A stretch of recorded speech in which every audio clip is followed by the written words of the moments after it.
Hi, I'm Sophia. I am going to be talking about storytelling that seeds action.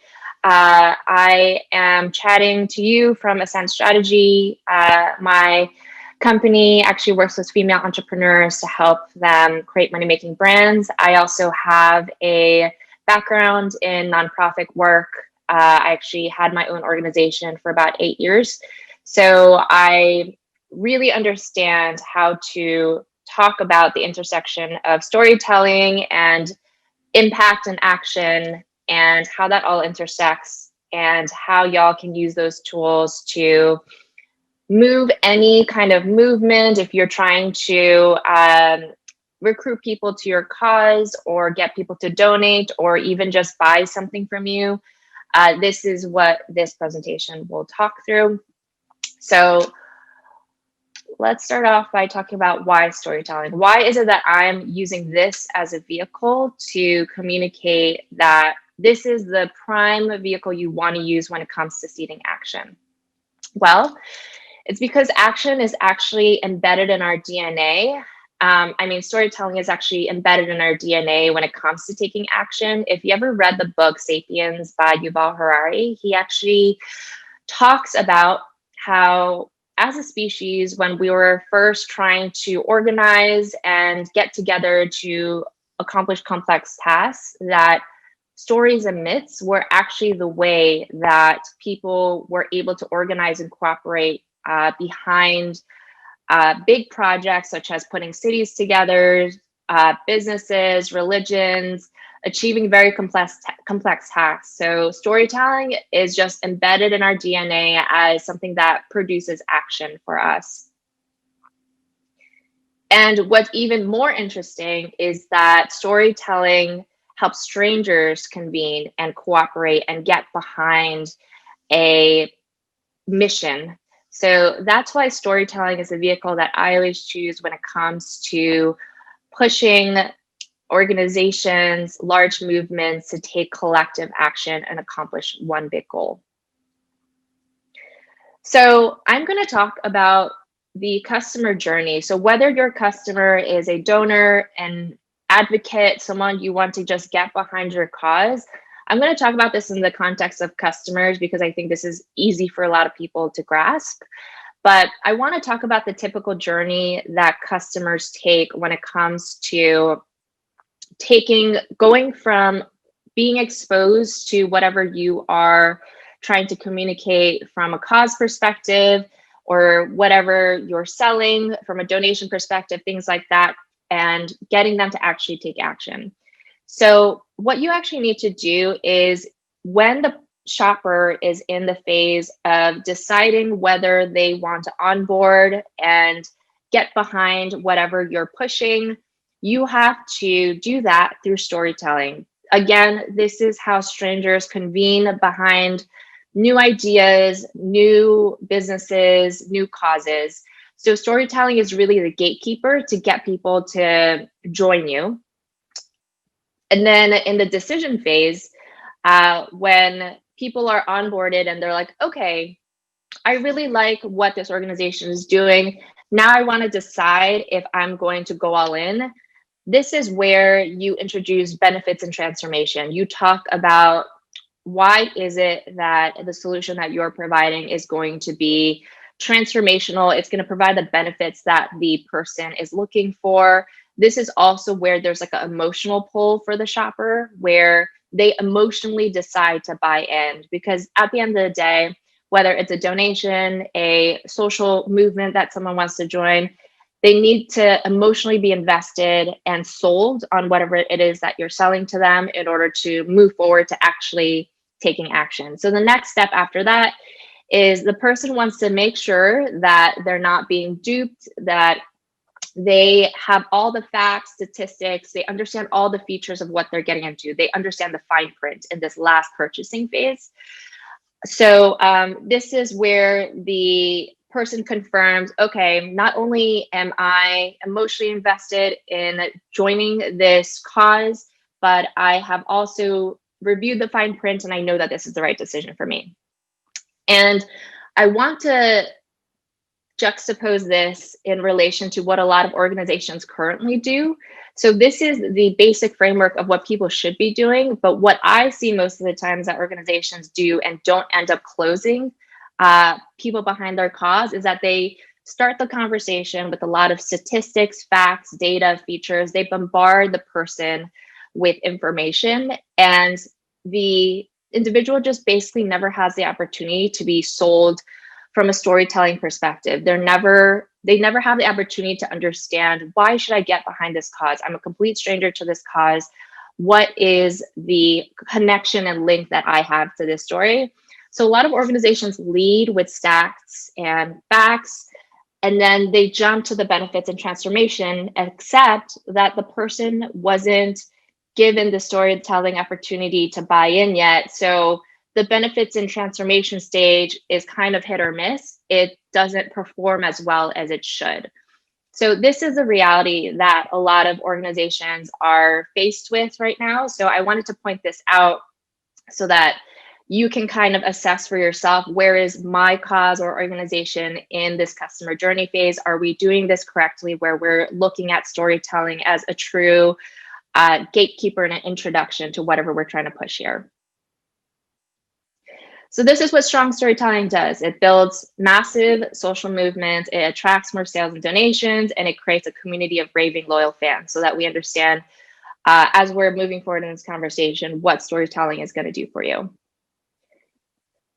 So we're going to dive into how to create persuasive stories, as this is a toolkit session after all. So I'm assuming that everyone knows how to tell stories, so I'm not going to waste anyone's time explaining that. What I am going to do is share what works right now. We are obviously living in an age that's very unique. We're living in an attention economy. We're living in a content age where people are bombarded with content and stories. And what I want to point out is that singular stories are now forgotten. Storytelling is actually now done best when it's done repetitively. And a main reason for this is that in today's marketplace, most people are actually exposed to about 4,000 to 10,000 ads a day on top of the content that they're consuming.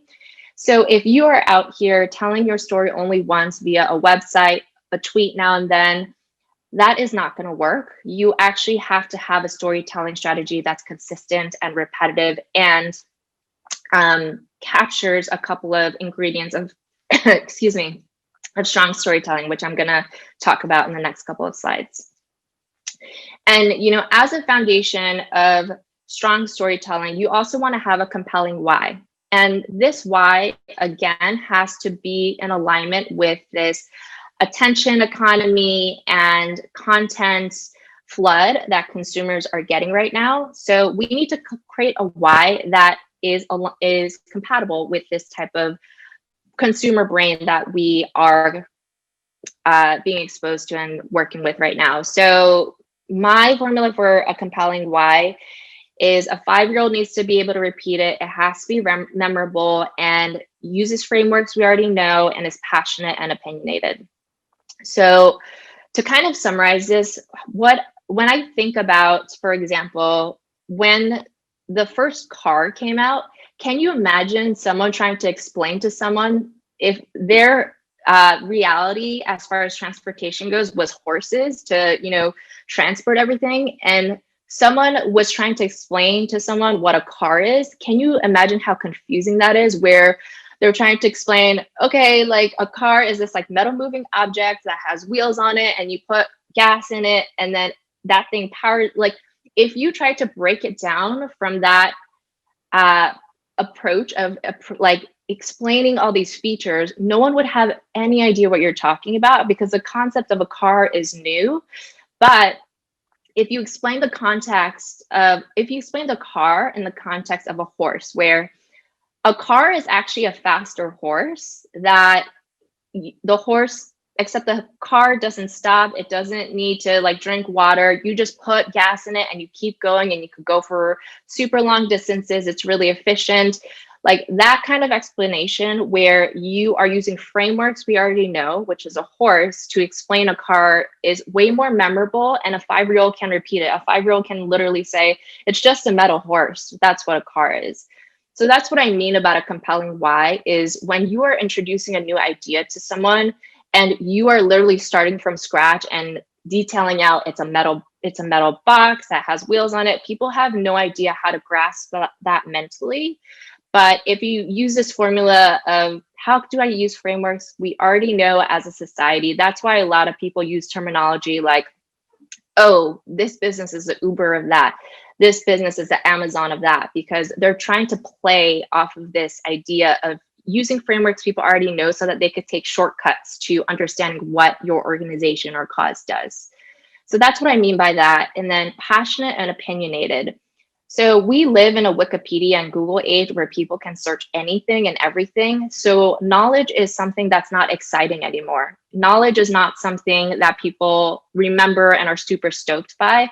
But what people remember is when you're that person at the dinner party that has something to say that's very passionate, opinionated, well thought out. When you have a voice and have an opinion that uh, is something that people want to ruminate on and think about, that is the type of cause and movement people remember. That is a why that people remember. So make sure that you're that person at the dinner party that has something to say that is super interesting. You're not looking at your why from the perspective of like a Wikipedia or Google search. You need to kind of dose it with some personality. So here's my storytelling recipe. It's entertainment, persuasion, relatability, emotion, and education as a bonus. So entertainment is something that our consumers need now because we are living in an age where content always has some kind of excitement to it. It has something that gives people a reason to pay attention. So I'm actually in the next couple of slides going to give you examples of what entertainment storytelling looks like so that you can see it for yourself. Persuasion, what kind of new ideas, what kind of opinions are you sharing at the dinner table where you are trying to persuade someone to think about something in a different way, think about a new idea from a different angle.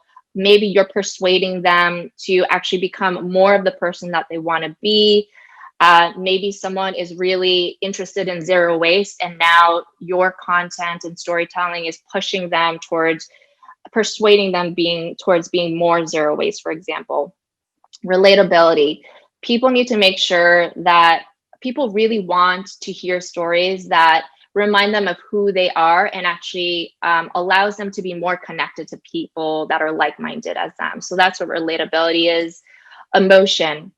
Everything is emotional when it comes to onboarding people behind a cause or a brand or a donation. People do not pull the trigger on anything unless they are emotionally feeling compelled to do so. So that is what emotion is. And it could be anything from not only a personal affinity towards something, but it could also be funny emotions that really connect people on a deeper level, especially for that relatability component. Education, this is a bonus. If you can do a couple of these ingredients and add education to the end, that's where you really hook people, where they feel that you have an authority chip that you're bringing to the table as well. You're teaching people something new. So with storytelling recipes, I like to see a minimum of these 2 ingredients. If you can hit all 4 or 5, that's like the ideal. But I'm going to show you some examples of really great storytelling that hits on these ingredients. So Nugs, if you know Nugs, Nugs is a plant-based chicken nugget company. Their Instagram is really interesting. They have a very specific personality, which is a really strong storytelling strategy that they have. So they have this like funny post that they put up where the number 4 Nugs is cutting your nugs like a psychopath. They are obviously appealing to a specific type of customer that is into that kind of funny storytelling. So that's the emotion right there. They're trying to be funny, and through that, they're trying to be relatable where, in the comments, their audience can share, I'm number 1 or I'm number 4. And that's just a way to open a conversation channel between themselves and their audience and be super relatable. And this is entertaining. This is content that people can share on their own social channels. This is something that allows people to express a side of themselves that is funny and relatable as well with their audience. So this is a really great storytelling piece. Beyond Meat just posted something with Lizzo, the singer, who obviously has a lot of personality and is so loved by a lot of millennials and Gen Z. It's a video of her eating a golden crust pie that is Beyond Meat. And it's just a really funny video because she is super emotional. She's so happy and like is breaking down what it's like to eat this Beyond Meat pie. It's entertaining to watch. Lizzo is extremely relatable. She's funny and she's persuading people who are maybe interested in Beyond Meat products to even err more towards the side of buying Beyond Meat products. So this is a really amazing storytelling piece. There's a company called Blueland that I really love their content. If you ever want to follow a brand that does the education side of storytelling in a really intelligent way, Blueland is the company. So Blueland actually sells reusable cleaning supply products where they send you a bottle and you just put in tablets and add water to constantly re-up your cleaning supplies. And what's great about the way they approach storytelling is, look, we're not going to post and tell you stories about our products forever. That's just really boring to talk about cleaning supplies. But we understand that our audience members are really dedicated and committed towards being zero waste. So we are going to post stories and share content that educates people continuously on how they could implement zero waste in other areas of their lives. So this post is great because it hits that education piece. It's relatable. They actually posted this during the fall when people were getting rid of their pumpkins. So it applied to a lot of people. And persuasion, it's persuading people towards being more zero waste, which benefits Blueland at the end of the day because their products are zero waste. So it is circular here. It accomplishes a lot of objectives. So who gives a crap toilet paper? This is a company that is dedicated to reducing its carbon footprint through, I believe it's like bamboo-based toilet paper. But they're really intelligent about how they source their products. And they put up a post of a vegan diet could reduce your carbon footprint from food by up to 73%. And from a storytelling perspective, they actually in their caption talked about how one of their employees actually switched to their vegan diet, and they actually kind of cataloged and explained her journey with switching to a vegan diet. And through that story, they actually asked their audience, have any of you actually tried to make the switch? What was that experience like? So that was a really nice, easy way for them to tell this story about their employee that switched to a vegan diet and and engaging with their audience to relate to that story and asking them, can you tell us about like how you've done this? So education, relatability, persuasion piece. Again, this is like a perfect post. Impossible Foods put up this really like funny post about, and it's like kind of brilliant because it basically describes an Impossible Burger from not only an ingredient perspective, but from a purpose and mission statement.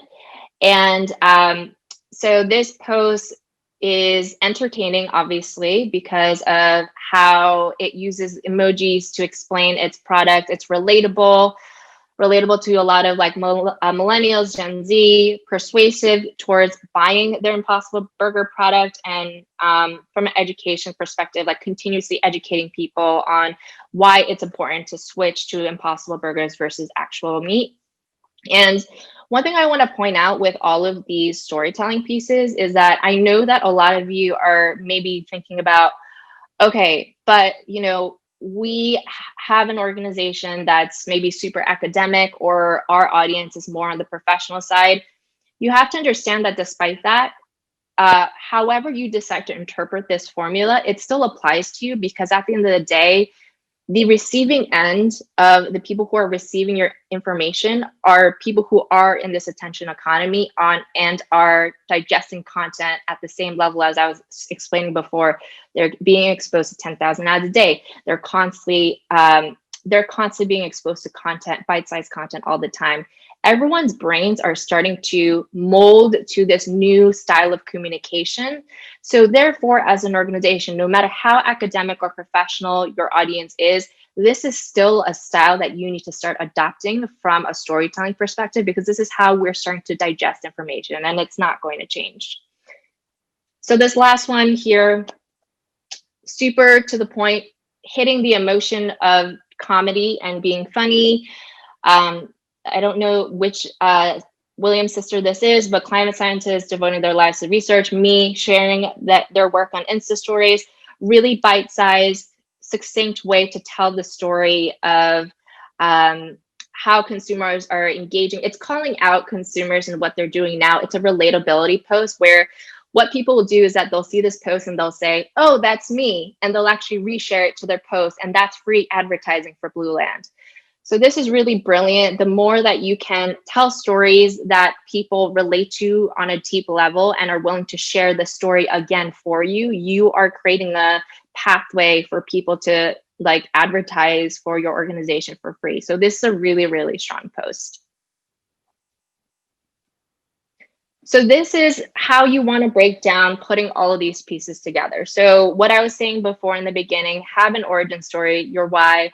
That example I was telling you about the car and the horse, create a compelling why that uses existing frameworks, and do it in a way that's memorable and that people will be able to repeat whatever your origin story is.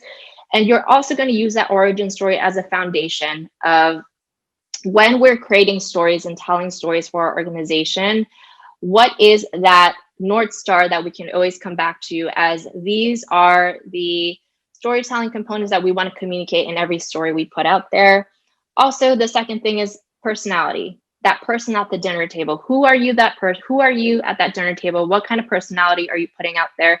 What kind of opinions and perspectives are you sharing? Obviously, in the storytelling post I just shared, all of those brands had some kind of personality that they were pushing, in addition to the information and stories that they were telling. So in order to create stories that are compelling, memorable, push people to take action, whatever that action may be for you, you combine number 1 and 2, and that will lead you on a path to create stories that are really going to convert people and seed action. So that's it. My email's here, my website's there if you want to reach out, and I am going to take questions now. Thank you so much for that, Sophia. That was so interesting. There's really a lot of territory to cover. I'm going to go straight to the heart of something that I imagine is quite sensitive for some of the participants that we have, which is that you focused on a lot of really lighthearted ways to connect with people and ways to get people laughing or sharing ideas, kind of even water cooler conversation, as we might call it.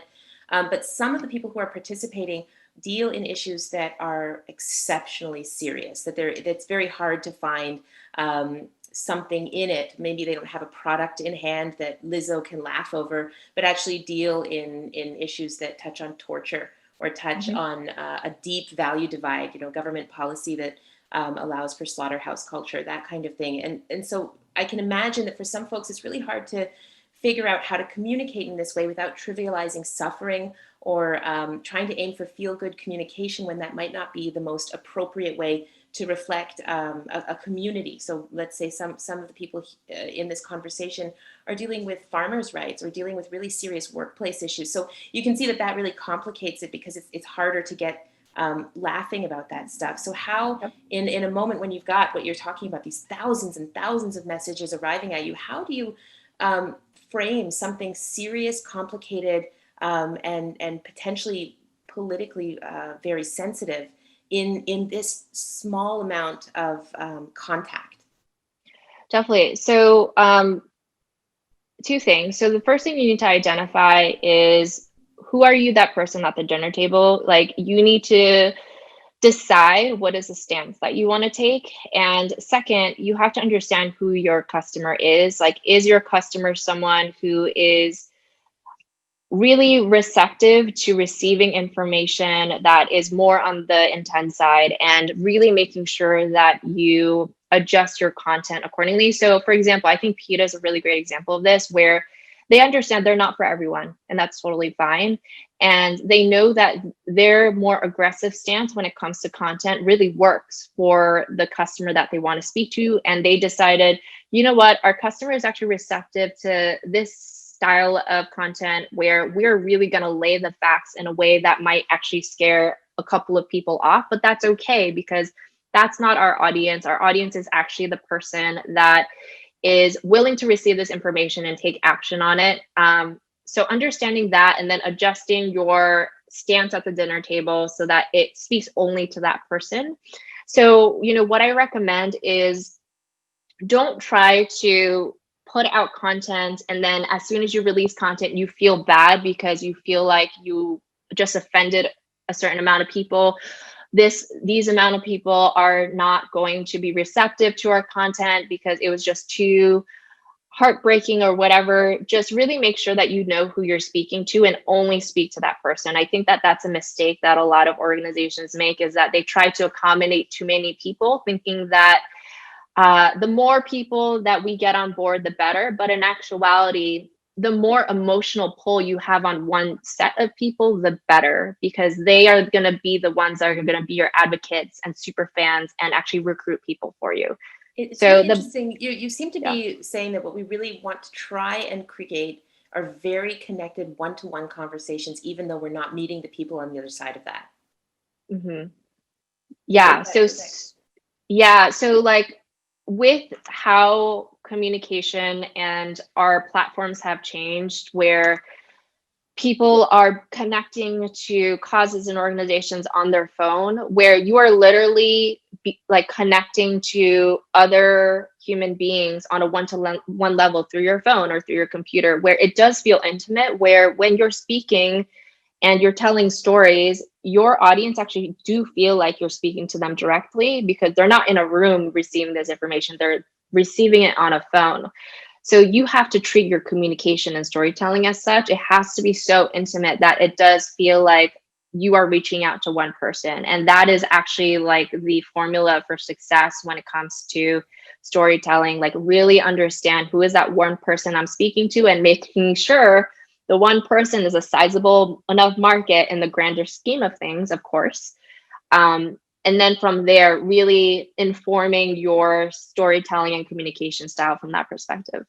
These are really wonderful tips. I think it really helps people to understand in what is a truly overwhelming media environment, especially right now. And I want to make sure that we give some space to all the folks who are participating to ask questions. I see that there are already 4 or 5 questions. For anyone who is just joining us, we're speaking with Sophia Sunwoo, and we're talking about storytelling that can really cut through the noise. How do you get your story out there? And this is a wonderful opportunity to ask all those questions that have really been scratching at your brain. So go to the Slido link, load up your question, and we'll do our best to get them. We've got a whole 15 minutes. We've got lots of time to get into this. Sophia, I want to go to LG's question right there at the top. I love your structure of compelling why. I wonder how to master this when talking about complex, serious, and sometimes maybe even dry issues that are not filled with emotion or entertaining facts. Are there any stories to share here? So this is a bit of an extension of what you were just talking about. Do you want to take that question? Yeah, I'd actually love to know also like what your issue, your cause that you are talking about is, because there's always going to be a story and emotion. I cannot think of one example where there isn't a story and emotion that you can pull out of whatever cause you are trying to broadcast. At the end of the day, if you have trouble finding it, always go back to what is the human story behind this? What even got you involved in the first place? That is usually a great navigation tool to understand how do I convert that piece to and apply it to storytelling for my organization or cause. So start there. Like start with what really screwed you up as far as like compelling you to join this cause, and use that as like the jumping off point to figure out storytelling for your organization moving forward. There's always going to be emotion here. We're all human beings. There's no robots in the mix yet in our society as far as like selling to them. So you'll definitely be able to find something, and you can even share what it is that your cause is. And I'm sure I can find something there. I love that the starting point is not what do you care about, what screwed you up, what made you feel so disturbed that you wanted to change something. That's a really Yeah. that's a step further back than I think most of us think about when we're asked, why do you participate in this cause, or why do you care about this, why do you want to change the agenda here. We start with the issues that we care about, but you're really going to like the heart of the heart, which is, when was the first moment that you said, this is so wrong, I want to use all my energy to be involved here. That's a really interesting starting point. I want to go to Brian's question. Brian asks, what are the similarities and differences in opportunities for storytelling between for-profit and NGOs, and what can we learn from this? That's a complicated question. So it's really about, I guess, you're really sitting in that space between what is nonprofit and what is a for-profit institution. Are you seeing similarities and differences in their opportunities for storytelling? Yeah, that's a great question. I think that the similarity is always it's always the why that is similar between NGOs and for-profits. Like there's always some kind of why. Even when it comes to selling a product of sorts, the reason why people buy products is because it is allowing them to reach some kind of emotional state of who they want to become. Even if someone wants to buy an iPhone, they buy an iPhone because they're like, I want to be in the know. I don't want to be isolated from my friends. I want to be that blue bubble when people text me. There is an emotional aspect there of why that person buys that product. And it's the same thing with NGOs, much easier to understand when it comes from a cause perspective. I would say differences. I think the differences is that obviously for NGOs, there is a harder step there as far as understanding, how do I make content that is for these really heavy issues that are heartbreaking? How do I interpret that content in a way that's digestible for everyday consumers? Like, for example, my NGO, we worked in West Africa on water issues. And if you're raising money for people in the US on that topic, that's actually really difficult for a lot of people to grasp, because a lot of people have never been to West Africa. They don't understand how harsh it is to not have water in that context, because we're so privileged here when it comes to water. So really understanding from a storytelling perspective, how do I create that bridge without making people feel guilty, not making people feel like they are a part of the problem, for example? How do you navigate around that? And from a storytelling perspective, do it in a way that actually communicates to your audience, you are actually a part of this from like a team perspective. We are actually a part of the solution and you're on my team.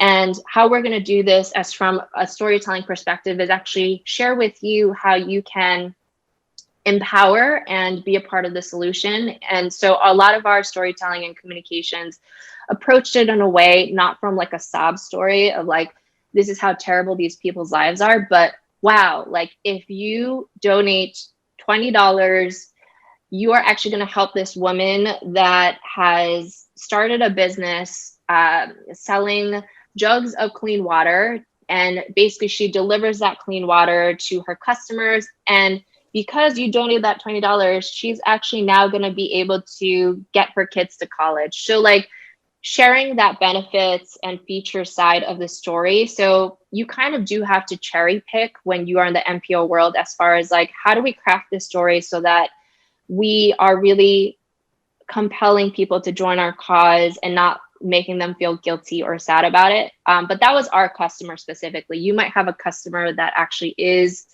willing to engage on that level and do want to hear those stories about how hard it is for people who are living in a water scarce area. But that's just an example to illustrate that difference. It's a really, what you're basically saying is there's a certain number of questions that help us follow the formula that you've delivered, that we have to ask. What is your actual reason? Like when did you start caring about this and why? Who is your actual audience, and how are they going to feel when this message arrives? Does that sound right? Those are the three sort of big guiding questions here. It's really interesting to feel it actually all fall into place as an actual formula that you can follow. I'm going to turn to a question from Brian. Food systems seem to be very personal, at the same time highly political issue. What would be your advice for communicating in this space? How can we create unifying narratives that cut across differences? That's really interesting. That last part is really very interesting because we don't all have unified experiences or ways of receiving stories. So it might land with one person in one way and another person in another. Yeah, definitely. I mean, I think that like people will always see what they want to see as far as when it comes to storytelling, what resonates with them.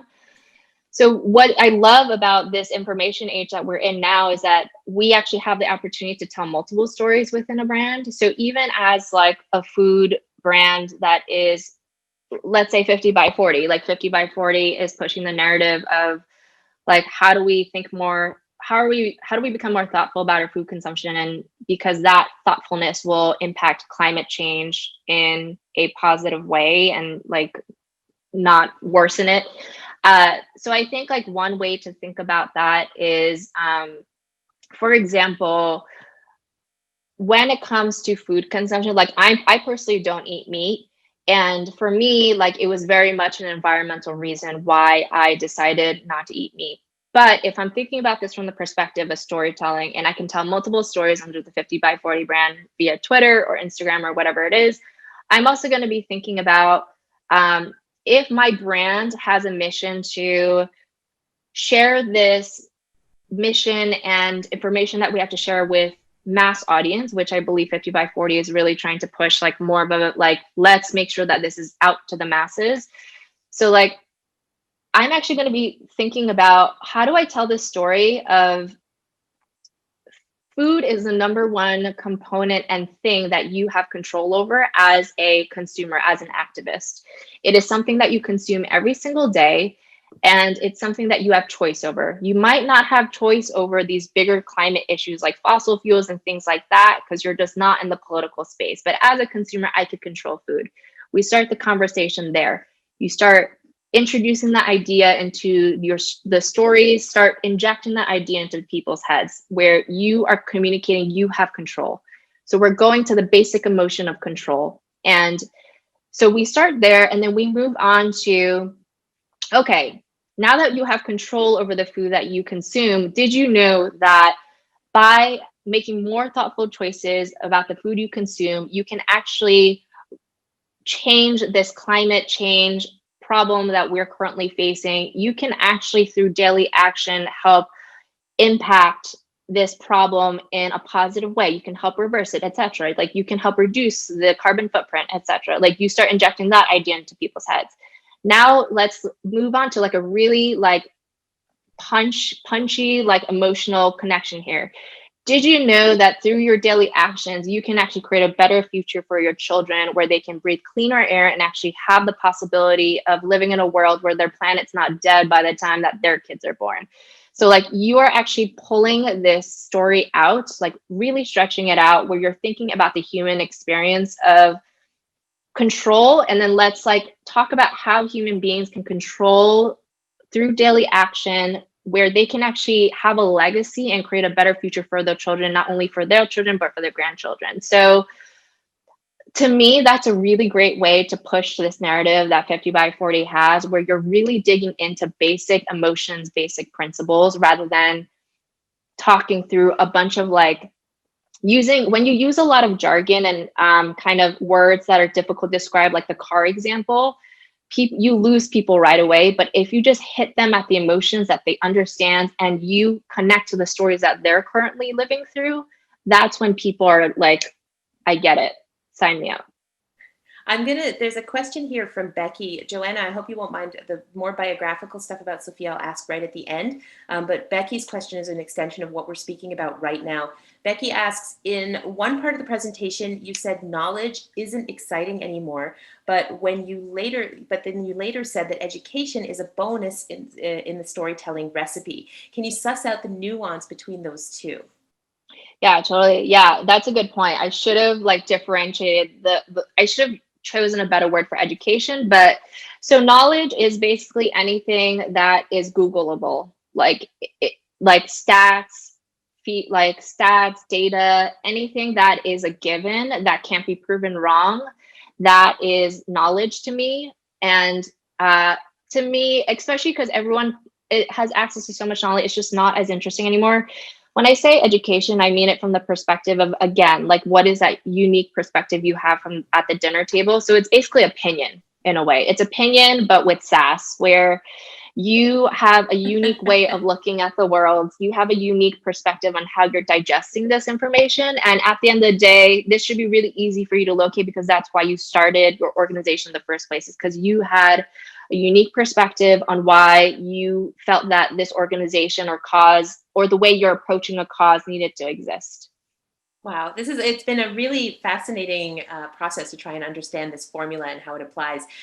These two questions from Joanna are really about you, and this is how we're going to close the panel. She was really curious about you because she read that you started that you built your first startup when you were only 19. And she's curious about how you perceive the startup scene having evolved and changed over the span of the last few years. Yeah.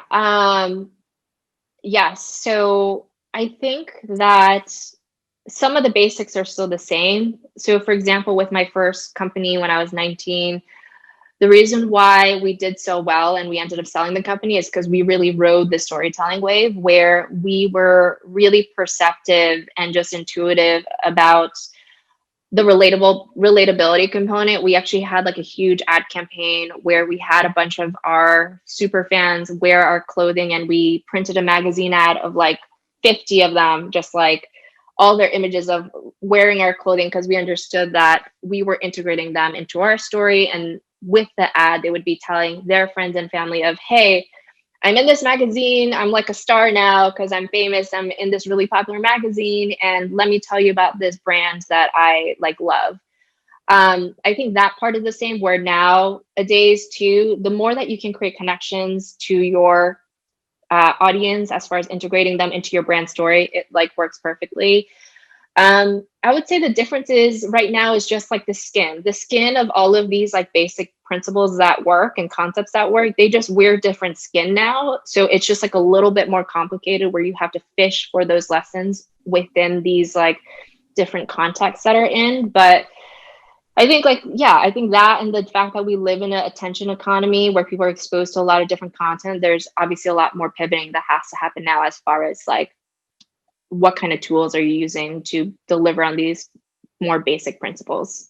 Well, this has been fantastic. SS, I'm so sorry we have reached quarter to the hour, so we are out of time with Sophia, but thank you also for sending in your question. Brian has sent a note to you, Sophia, saying thank you for your inspiring answer, and that Brian is leaving this session very uplifted, and is thanking you for everything that you do, and the 50 by 40 team as well. That's just a wonderful way to wrap this up. Sophia, thank you so much for just saturating us in so much knowledge in such a short period of time. I think for a lot of people, there's so much passion and heart in what they're doing, and being able to actually connect with other people and impress upon them that this might be something that affects them as well, or that they will care about as well, is such an important part of the work here. So thank you so much. Yeah, thank you so much for having me. And please feel free to email me if y'all have questions that I didn't get to.